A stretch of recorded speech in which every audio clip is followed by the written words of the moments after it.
Hello everybody and welcome back. I hope your week has been well. Today we're coming at you with a triple threat. We're going to do a hymn and a history and a holiday. So I want to go back to the Civil War to talk about our holiday. This is Memorial Day weekend. This is usually the time that for one opens summer. So we have barbecues that are going on, but for more importantly, we take time to remember our fallen soldiers and those who gave their lives for America so that we could be free. And if you're watching this and you have served, I want to thank you so much. It is my honor whenever I get to have a veteran as a patient to be able to serve and give back to them. So thank you for that. And Memorial Day starts about 1868, and that is when there was a general, and let me find his name here, John Logan, and he called for a Decoration Day. So it wasn't really called Memorial Day until probably after World War II, or even in 1971, which I'm going to talk about. It was called Decoration Day. The women of the Civil War who survived their husbands and sons, and they were starting to decorate graves towards the end of the Civil War. And in 1968, as I said, General John Logan said, well, let's just make a Decoration Day. And they did this out in the South a lot.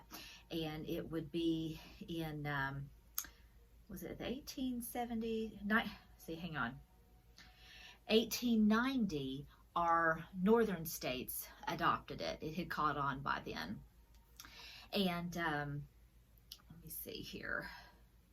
After World War I and World War II, it turned into a generalized day of remembrance. And in 1971 is when Congress standardized it as, to be the last holiday, the last Monday in May, and that they would call it Memorial Day, and that, it would be a national holiday. It was May the 1st, 1865, and this was in Charleston, South Carolina. There was a Confederate prison camp down there, and they had taken a pole, what is it? The word escapes me right now. A polo club. And they had actually turned it into a prison camp. And there were 267 Union soldiers who had died from disease and exposure. And they were just buried in a mass grave. And then the Confederates headed out of town because this is at the end of the Civil War. And there was some recently freed slaves who had found this, and they took all of those Union soldiers' bodies out of that mass grave, and they reburied them. And then they actually got a parade of 10,000 people, many of them who had been recently freed slaves, and they did a parade to honor them, honor the 257 Union soldiers. So I thought that was a neat story of a celebration of one of the first Memorial Days. And let's see. And apparently there is a national remembrance that takes place at 3 p.m. each Memorial Day to honor and a time of silence to signify to those that we remember who are fallen. So I thought that was neat too. Okay, our hymn is going to start back actually in 1853. William Steffi wrote a song, and it was called Canaan's Happy Shore. And the song would go through many different changes.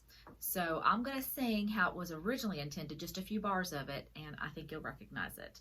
So when William Steffi wrote it, a Southerner, it was meant to go like this. Hey brother, will you meet me on Canaan's happy shore? Hey brother, won't you meet me on Canaan's happy shore? Okay, so you get it. So the song really didn't live on, but the tune did. And the soldiers through the Civil War would kind of turn this song many different ways. Sometimes they would make it vulgar and inappropriate, but one other way, which you have probably heard, is about John Brown. Now, John Brown was an abolitionist, and he happens from our own state of West Virginia. He believed in fighting for slave to be freed. He was brought up to hate slavery, and he thought that it was his mission from God to be violent because all the means of peace had not worked. So there was the Harper's Ferry incident, which, that'll take you back to your high school days. Eventually he was caught and tried for treason and was hung. And I thought it was interesting that he was hung at 11:15, but he was declared at 11:50 that he was dead. So that was quite a lengthy hanging. But he told, his last quote was, "You can dispose of me, but you cannot dispose this issue of slavery." So after he had died, they kind of made the song up into be, and this would be the Union who would take this song up, is to be, John Brown's body lies moldering in the grave, but his soul goes marching on. And so they would sing that. Now you can imagine William Steffy, who was a Southerner, hated that the Northerners were taking the song up as their battle cry. But it really did help to popularize it, and it glorified the fight against slavery in the Union soldiers' mind and all who heard it. And one time in Washington, the soldiers are going through, this is about, I think it was 1867, the Confederates and Unions are going to meet up in Washington and have a fight there. And as they go, there is a woman that they passed. Her name is Julia Ward Howe. And she was hearing them singing this version of John Brown's Body Lies Moldering in the Grave. And she probably heard some of the more vulgar ones. And she said, why do men who are marching to their death have to have such vulgar words on their tongue? And why must they use filthy words as their battle hymn? Well, her preacher says, why don't you go and do something about it? So she goes to bed that night, and she was trying to write something, but just nothing coming. And so she's sleeping, and she awakes at twilight, and all of a sudden it's like these words are just given to her. And so she quickly jumps out of the bed, and she is just scrawling them on the page. She's not even looking at the page. She's just writing down as fast as she can. And she, later in life, she was also one to fight for prison reform and for the suffragettes. So she was very much against slavery too. And when the South heard this song, they were like, that means that God's against slavery, and according to her song. Well, God is against slavery, but the South just couldn't get that through their head at that time. And but it was one that would bring the two sides together. And I don't know, I just thought it was a very appropriate hymn for Memorial Day and remembering all the wars that we've had since. And as you may be decorating your loved one's grave. But I thought we'll sing it together right now, and I hope that you enjoy it. And so as we think about this, just think about those Civil War soldiers. Think of World War II, think of Normandy, think of Vietnam, Korean War, Iraq. I mean, goodness, we've gone through so many wars.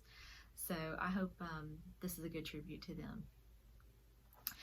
Mine eyes have seen the glory of the coming of the Lord. He is trampling out the vintage where the grapes of wrath are stored. He has loosed the faithful lightning of his terrible swift sword. His truth is marching on. Glory, glory, hallelujah. Glory, glory, hallelujah. Glory, glory, hallelujah. His truth is marching on. Hope you guys have a wonderful celebration and always take time to remember what the holiday is all about. Good, happy Sunday weekend to you all, and I'll see you next time.